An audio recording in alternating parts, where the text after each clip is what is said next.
कि हम इनविंसिबल हैं, नाकाबिले तस्खीर हैं, हमारी टेक्नोलॉजी बेस्ट है, हमारी आर्मी बेस्ट है, ये ऑरा अब तो खत्म हो चुका। इजराइल को तो ये कंधे पे बंदूक रख रहे हैं। ये जंग के जो इकोनॉमिक प्रेशर्स होंगे और जो पॉलिटिकल एंड डिप्लोमेटिक प्रेशर, वो सारे अमेरिका के ऊपर नहीं पड़ने वाले हैं, इसराइल के ऊपर ही पड़ेंगे। 31 रेजोल्यूशंस पिछले 8-10 साल में ही सिर्फ इसराइल के खिलाफ हुए। 80 से ज्यादा रेजोल्यूशंस में इसराइल को वॉर क्रिमिनल डिक्लेयर किया है दुनिया ने। फलस्तीन की स्टेट को सारी दुनिया का रिकॉग्निशन हासिल है।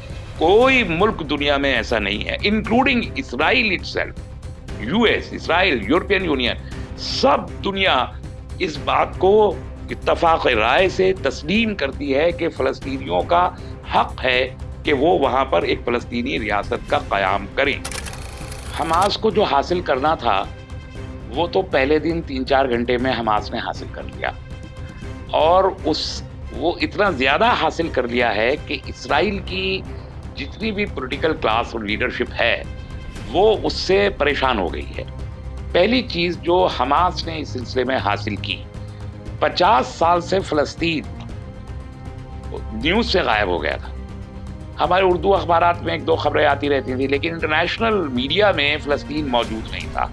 अब आप देखिए कि एक हफ्ते से कंटिन्यूअस हेडलाइन को हिट कर रहा है तमाम इंटरनेशनल मीडिया में, हर मुल्क में, इलेक्ट्रॉनिक, सोशल, प्रिंट, सब मीडिया में वो चल रहा है। This is a big achievement. अब लोग पढ़ रहे हैं, जो आम लोग हैं वो पढ़ रहे हैं क्या किस्सा है।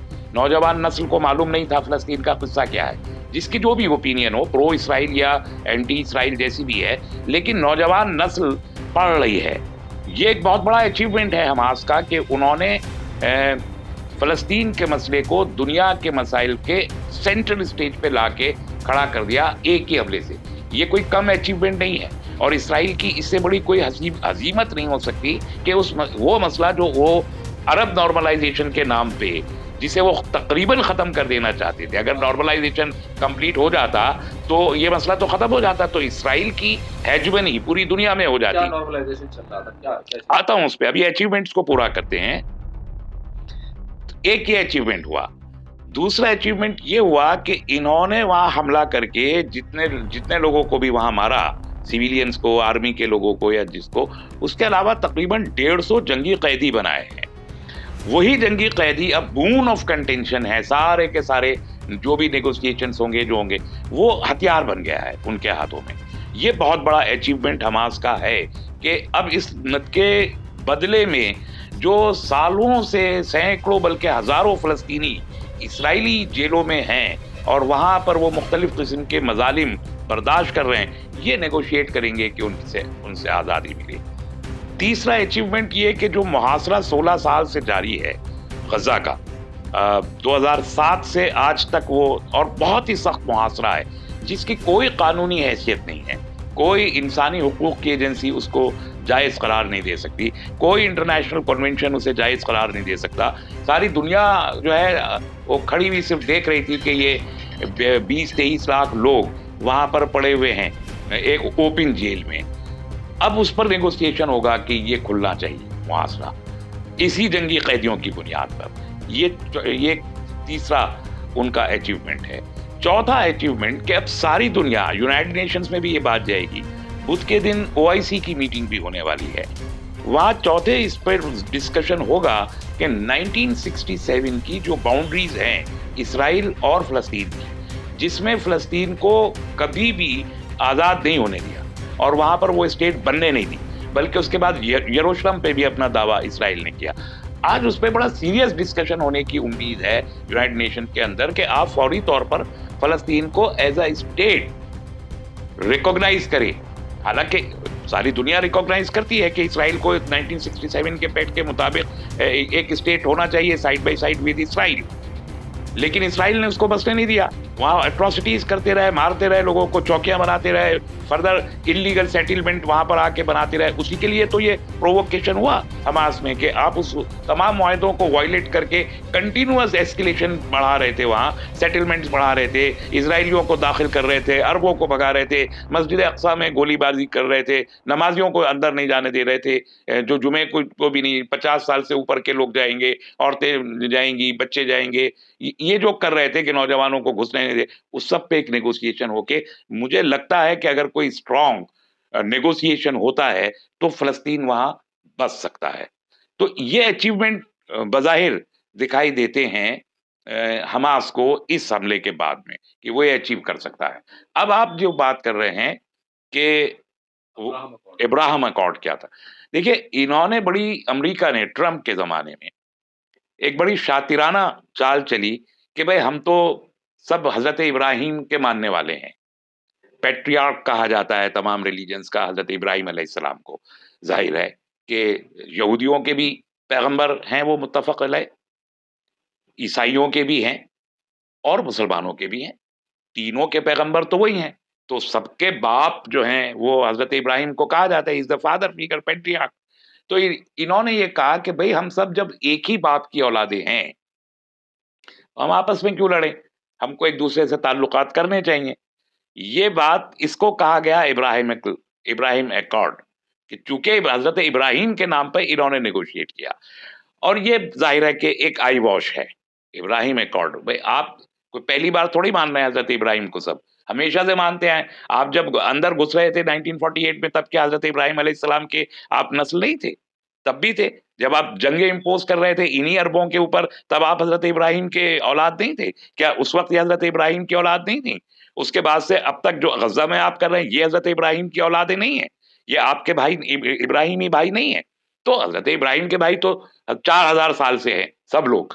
आज आपको याद आ रहा है बिकॉज आप ये चाहते हैं कि जो आपके पड़ोसी ममालिक हैं, जिनकी वजह से आपकी सिक्योरिटी हमेशा मखदूश रहती है, आप किसी सूरत इनको रिश्वत रिश्वत दे दिला के इन्हें आप अपने पक्ष में कर लें, ताकि इसराइल का आप कुछ भी करते रहें। ये 2020 में ट्रंप ने सितंबर के महीने में शुरू किया था। सबसे पहले यूएई के साथ में उन्होंने किया, और यूएई में उनको अपनी एम्बेसी खोल के दी, फिर अभी तिजारत बढ़ाई, फिर बहुत सारे सिक्योरिटी इंस्टॉलेशन, बहुत सी चीजें अभी यूएई में इसराइल के साथ मुश्तरका तौर पर की जा रही हैं। और शायद ये रीजन है कि उस इब्राहिम अकॉर्ड की वजह से इनको ये इसराइल के हलीफ के तौर पर खड़े हैं, तकरीबन बैलेंस होके हैं, लेकिन बहुत क्लियर नहीं, लेकिन हैं इसराइल के साथ। बहरीन के साथ में इन्होंने यही किया, तो गल्फ में इन्हीं दो ममालिक के साथ कर पाए। कुवैत, कतर, ओमान और सऊदी अरब के साथ नहीं हुआ था। तो अब ये सऊदी अरब को कोशिश कर रहे थे प्लीज करने की, तो उन्होंने, मोहम्मद बिन सलमान ने बहुत वाजे कहा कि आप फलस्तीन का मसला जब तक हल नहीं करेंगे हमारा नॉर्मलाइजेशन नहीं होगा। ये ऑफिशियल लाइन उनकी है। अनऑफिशियली उनके कितने कोऑपरेशन है वो सब जानते हैं, लेकिन ये हुआ नहीं था। इसके साथ अफ्रीकी ममालिक एक बहुत बड़ा मसला था, तो अफ्रीकी ममालिक के साथ भी इन्होंने ये इब्राहिम एकॉर्ड किए, जैसे घाना, सूडान, कीनिया, जो ये ममालिक थे, और अभी और भी तकरीबन 10-12 ममालिक के साथ, मोरक्को, इनके साथ किया, लीबिया से इनकी बात चल रही थी, तो इन ममालिक के साथ भी इन्होंने ये किए। तो इनका ये मसला था कि अभी तक भी 1948 के बाद से अरब दुनिया ने इनको रिकॉग्नाइज नहीं किया था, और ये इनके लिए बहुत बड़ा मसला था। और इनके पड़ोसी, जो वाजपेयी जी ने एक बार कहा था कि आप अपने पड़ोसी नहीं बदल सकते, तो पड़ोसी तो बदल नहीं सकते। सीरिया पड़ोस में है जो दुश्मन है, लेबनान पड़ोस में है सरहद पे जो दुश्मन है, इजिप्ट पड़ोस में है, वहां का अवाम तो, सरकार भले ही बैलेंस हो जाए लेकिन अवाम तो साथ में नहीं है। उससे जरा सा कदम आगे बढ़ाए तो इराक में अरब सेंटिमेंट्स हैं, उससे मिलके ईरान है, ईरान तो खुले तौर पर दुश्मन है। अगर दूसरी साइड चले जाएं तो सीरिया के साथ में मिल जाता है तुर्की, वो भी बैन बैन चलता है, तो और फिर पूरा गल्फ मुखालिफ, तो ऐसे में तो पिस के रह जाएगा। तो वो जानते हैं कि हमारी सिक्योरिटी को बहुत खतरा है अगर हम इनसे मुआहदे नहीं करते। तो किसी को एग्रीकल्चरल टेक्नोलॉजी देके, किसी को सिक्योरिटी टेक्नोलॉजी देके, किसी को जासूसी टेक्नोलॉजी देके, कहीं कुछ पैसे देके, इन्वेस्टमेंट देके, कहीं अमेरिका से पैसे दिलवा के, कहीं जो अमेरिका के कर्जे अफ्रीकी ममालिक पे चले आ रहे थे, सूडान वगैरह पे, उन कर्जों को माफ करके, ये इस किस्म के प्रलोभन लालच दे के ये इब्राहिम अकॉर्ड हो रहा था। क्योंकि एक तरफ अरब, दूसरी तरफ अफ्रीका के जो 54 ममालिक हैं, उन 54 ममालिक ने भी इनको रिकॉग्नाइज नहीं किया था। भाई फलस्तीन तो, अगर ये पूरा ब्लॉक, यानी एशिया, आधे से ज्यादा एशिया ने, जिनमें मैक्सिमम पार्ट अरबों का और मिडिल ईस्ट का है, वो रिकॉग्नाइज ना करे इसराइल को और दुश्मनी रखे, अफ्रीका के 54 ममालिक रिकॉग्नाइज ना करें, दुश्मनी रखें, आधी दुनिया तो इसराइल के मुखालिफ है ना। और आधी दुनिया अगर इसराइल के मुखालिफ है और फलस्तीन के सपोर्ट पे है, तो पैलेस्टाइन का कॉज मजबूत रहता है। यूनाइटेड नेशंस में जब भी रेजोल्यूशन आता है इसराइल के खिलाफ, तो दुनिया के ज्यादातर ममालिक वोट करते हैं इसराइल के खिलाफ।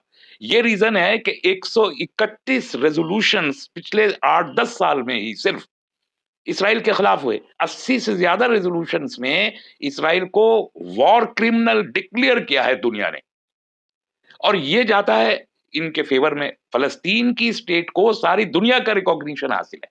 कोई मुल्क दुनिया में ऐसा नहीं है, including Israel itself, US, Israel, European union, सब दुनिया इस बात को इत्तफाक राय से तस्लीम करती है कि फलस्तीनियों का हक है कि वो वहां पर एक फलस्तीनी रियासत का कयाम करें। उनका हक है कि वो जहां कहीं दुनिया में मुहाजिर की हैसियत से रह रहे हैं, वो अपने वतन वापस जाएं। इसमें, इस बात पे दुनिया में किसी को कोई इश्काल, कोई एतराज नहीं है। तो अगर, और दूसरी तरफ इजराइल का रिकॉग्निशन नहीं है अभी तक, तो अगर ये नॉर्मलाइजेशन होता है इब्राहिम अकॉर्ड के जरिए, तो यूनाइटेड नेशंस में भी और सब जगह जो सपोर्ट अभी पैलेस्टाइन को मिलता है वो शिफ्ट हो जाएगा इजराइल की तरफ, और फलस्तीन का कॉज बहुत ही कमजोर हो जाएगा। इसलिए इब्राहिम अकॉर्ड के नाम पर ये रिश्वतें देके इन ममालिक को, जो अब कमजोर हुए हैं, काफी कमजोर, जो पोजीशन 67 में दुनिया की थी इस खत्ते की, आज उस पोजीशन से वर्स्ट पोजीशन है उसकी, बहुत खराब पोजीशन हुई है। देखिए यमन की वॉर में वो सऊदी अरब और यमन का वो खत्ते में वहां कमजोरी आई। इराक के साथ जो सद्दाम हुसैन के जमाने में कमजोर हुआ इराक, रेत का ढेर में बदल दिया वेपन ऑफ मास डिस्ट्रक्शन के नाम पे। बाद में यूके ने माफी मांग ली कि हमसे गलती हो गई, लाखों लोगों को कत्ल कर दिया आपने, आराम से पार्लियामेंट में एक रेजोल्यूशन पास कर दिया, आई एम सॉरी ये कह के, है ना। लेकिन इराक जो world one of the best आर्मीज of the world था अभी लेट 80s तक, आज वो रेत का ढेर है। अफगानिस्तान रेत का ढेर बना हुआ है। आप मानते हैं कि हमास के समझे से अब्राहम अकॉर्ड खत्म अब होगा? यस, उसकी वजह से जो लोग कर चुके हैं उसमें से अक्सर रिव्यू करेंगे, और सऊदी अरब ने कह दिया कि अभी तो हम गैर मुअय्यना मुद्दत के लिए इब्राहिम अकॉर्ड को इल्तवा में डाल रहे हैं। तो बहुत बड़ा नुकसान है ये इसराइल का, और ये अचीवमेंट है हमास का। और इस हमले का एक बड़ा मकसद था कि ये जो, जिसे अरब नॉर्मलाइजेशन कहते हैं टेक्निकली, इस नॉर्मलाइजेशन के प्रोसेस को न सिर्फ ये कि रोक दिया, बल्कि अक्सर जगहों पे रिवर्स भी कर दिया इस हमले ने। ये कुछ छोटा अचीवमेंट नहीं है। हम ये कह सकते हैं कि बहुत बड़ी कुर्बानी दी है हमास ने इसके लिए, फलस्तीन के अवाम ने बहुत बड़ी कुर्बानी दी है। लेकिन ये अचीवमेंट्स जो आगे दिखाई देंगे 10-15 दिन में, महीने में, अगर वॉर प्रोलॉन्ग नहीं होती। लेकिन वॉर प्रोलॉन्ग होती है तो, अब यूक्रेन को 1.5 साल हो गया रूस और यूक्रेन की वॉर को, प्रोलॉन्ग हुई चली है। यही लोग तो कर रहे हैं जो आज इसराइल के साथ खड़े हुए लोग हैं, यूरोपियन यूनियन, यूके, यूएस, वही लोग वहां पर, वो भी एक ज्यूज स्टेट है यूक्रेन, एक जूज स्टेट को वहां लड़ा रहे हैं रशिया के साथ। वहां कोशिश की कि तीसरी जंग अजीम हो जाए, नाकाम हो गए उसमें, चाइना ने खामोशी इख्तियार की। अब यहां पर प्रोवोक किया इन्होंने, यानी एशिया के एक किनारे पर एक जूज स्टेट के जरिए आपने एक सुपर पावर से लड़ाई शुरू करी, और पूरा यूरोपियन यूनियन वहां जाके खड़ा हो गया कि हम इस छोटे से यूक्रेन की हिमायत में हैं। लाइकवाइज यहां भी एक जूज स्टेट इसराइल, जो छोटी सी है यूक्रेन की तरह, इस स्टेट पर पूरा यूरोपियन यूनियन, अमेरिका और यूएस सब आके खड़े हो गए, चलो तुम लड़ो, हम तुम्हारे साथ खड़े हुए हैं। और यहां से आप पूरे अरब और अफ्रीका और एशिया में आप करना चाहते हैं। तो एक्चुअली इंटरेस्ट ये है यूनाइटेड स्टेट्स का कि वो एशिया को एक अगर डिक्लेयर ना हो तो भी एक अनडिक्लेयर्ड थर्ड वर्ल्ड वॉर का शिकार बना दे। अगर ये जंग प्रोलॉन्ग होती है, जो इसराइल वाली, इसराइल और हमास की जंग, तो इसका असर तो पूरे वेस्ट एशिया, मिडिल ईस्ट पे पड़ेगा। इसराइल का क्या होगा? इसराइल पे कितनी उनकी है? इज़राइल को तो ये कंधे पे बंदूक रख रहे हैं अमेरिकन लॉबी। देखिए यूरोप वीक हो रहा है डे बाय डे। उनके अक्सर ममालिक की इकोनॉमीज़ कमज़ोर हो रही हैं, चाहे वो फ्रांस हो या वो जर्मनी हो और इटली या हंगरी या यूनान, पोलैंड, पनामा, ये तो वो ममालिक हैं जो किसी ज़िक्र में ही नहीं है। बहुत ही कमज़ोर इकोनॉमीज़ हैं और डॉलर जो है यूनाइटेड स्टेट्स का वो भी एट वॉर है अभी। जंग हो रही है उस दुनिया की करेंसीज़ के साथ। जैसे इंडिया ने अरब ममालिक से रुपए में ट्रेड करने की बात कर दी। यूएई से हो गया, डॉलर को धक्का पहुंचा। रूस के साथ हमारी जो अभी तिजारत हो रही है भारत की, वो लोकल करेंसी में हो रही है, डॉलर में नहीं हो रही। तो ये डॉलर को नुकसान है। और भी ममालिक हैं जो डॉलर को अब नेग्लेक्ट कर रहे हैं। तो यूएस की इकोनॉमी भी एक आई वॉश बनी हुई है जो ऊपर से बहुत स्ट्रांग दिखाई दे रही है, लेकिन ये डी डॉलराइजेशन का प्रोसेस तो इनके लिए फैटल हो जाएगा, मौलिक साबित होगा। इज़राइल के यूके इकोनॉमी का की क्या जो होगा? इकोनॉमी है, आप देख रहे हैं यूके में सब्जी तक मिल रहा लोगों को, गैस मिलना मुश्किल हो गया था रूस की जंग के बाद। तो ये शैटरिंग इकोनॉमीज हैं। दूसरी तरफ एशिया मुस्तकिल स्ट्रांग होता चला जा रहा है। चाइना की हेजमनी बढ़ती चली जा रही है। रशिया एंड चाइना एक कॉमन ब्लॉक बनाते चले जा रहे हैं। चाइना के इन्फ्लुएंस से ईरान और सऊदी अरब का मुआहिदा हो जाता है। अहम सवाल ये है कि इज़राइल पर इस वॉर का क्या असर पड़ने वाला है? नहीं, इज़राइल को तो बहुत नुकसान हो रहा है ना। हर तरह का नुकसान इज़राइल को ही है। देखिए, अभी जो हमास के मिसाइल हैं, वो तो बहुत सस्ते हैं। 1 लाख रुपए का भी नहीं है एक मिसाइल, जो अभी रिपोर्ट्स आई हैं। और उसको रोकने के लिए जो आप आयरन डोम इस्तेमाल करते हैं, वो एक रॉकेट को रोकने के लिए उसका खर्चा 33 लाख रुपए के आसपास है। तो 1 लाख रुपए या 70,000 रुपए के रॉकेट को रोकने के लिए, बेअसर करने के लिए 33 लाख रुपए आप खर्च कर रहे हैं। ऐसे में अगर 20 मिनट के अंदर 5,000 रॉकेट दागे जाएँगे, तो कैन यू बिलीव कितना पैसा है, खर्च हो रहा है। और फिर अब पूरी दुनिया में लॉबिंग करने के लिए भी आपको पैसा खर्च करना पड़ रहा है। पब्लिसिटी के लिए करना पड़ रहा है, वॉर प्रोपेगेंडा के लिए करना पड़ रहा है। तो जंग अब कोई सस्ता सौदा तो है नहीं और इकोनॉमी पहले से ही कोई बहुत अच्छी इकोनॉमी नहीं है इज़राइल की। हैंड टू माउथ हैं लोग, कोई सेविंग्स बहुत बड़ी नहीं है। इसके लिए भी वहाँ मुज़ाहरे होते रहे। पॉलिटिकल फ्रंट पर इस्राइल में कभी स्टेबिलिटी नहीं रही है।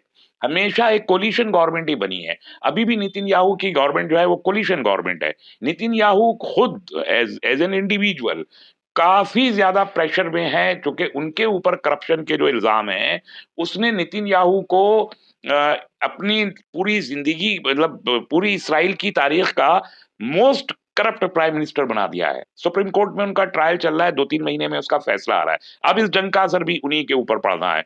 तो एक तरफ पॉलिटिक्स अनस्टेबल है, दूसरी तरफ इकोनॉमी ऑलरेडी अनस्टेबल है, अवाम मुतमईन नहीं है, जो भी 1 करोड़ अवाम है वो मुतमईन नहीं है। ऐसे में ये जंग के जो इकोनॉमिक प्रेशर्स होंगे और जो पॉलिटिकल एंड डिप्लोमेटिक प्रेशर वो सारे अमेरिका के ऊपर नहीं पड़ने वाले हैं, इसराइल के ऊपर ही पड़ेंगे। तो Israel will become a very weak country और उस हैसियत में जो सारी दुनिया में उन्होंने एक वो बना रखा था अपना ऑरा कि हम इनविंसिबल हैं, नाकाबिले तस्खीर हैं, हमारी टेक्नोलॉजी बेस्ट है, हमारी आर्मी बेस्ट है, ये ऑरा अब तो खत्म हो चुका। और उसका एक सबूत ये है, देखिए प्रोपेगेंडा आप कुछ भी करें, गवर्नमेंट ऑफ इंडिया ने हमारी डिफेंस मिनिस्ट्री ने इस हमले के फौरन बाद अपनी सरहदों में जो हिफाजती इंतजामात थे, जिसमें से अक्सर में इस्राएली मशवरे और उनकी टेक्नोलॉजी शामिल थी, उस सबको रिव्यू किया है। अपने एयर डिफेंस को भी रिव्यू किया है, अपने लैंड डिफेंस को भी किया है, अपने सी डिफेंस को भी किया है। टोटल ओवरहॉल हुआ है, अभी पिछले 2-3 दिन के अंदर। तो अगर भारत जैसा दोस्त मुल्क इस्राइल का अपनी सिक्योरिटी को रिव्यू कर रहा है जो इस्राइल के हाथ में थी, इसका मतलब इस्राइल पे से एतबार खत्म हो गया, उस सिक्योरिटी पे से एतबार खत्म हो गया और लैप्सेस मिले। ये रिपोर्ट्स आई कि लैप्सेस भी मिले इस रिव्यू में। हम तो खुद सक्षम है अपनी हिफाजत के लिए। इसी तरीके से जो दूसरे ममालिक हैं दुनिया के, जो इस्राइल से टेक्नोलॉजी खरीद रहे थे, वो भी रिव्यू कर रहे होंगे। उनका एतबार भी खत्म हो जाएगा। तो इनका माल बिक रहा था सिक्योरिटी के नाम पर और टेक्नोलॉजी के नाम, वो कैसे बिकेगा? क्यों बिकेगा? तो इस्राइल का वो नाकाबिले तस्खीर क़ुव्वत वाला जो तसव्वुर था, वो शैटर हो गया।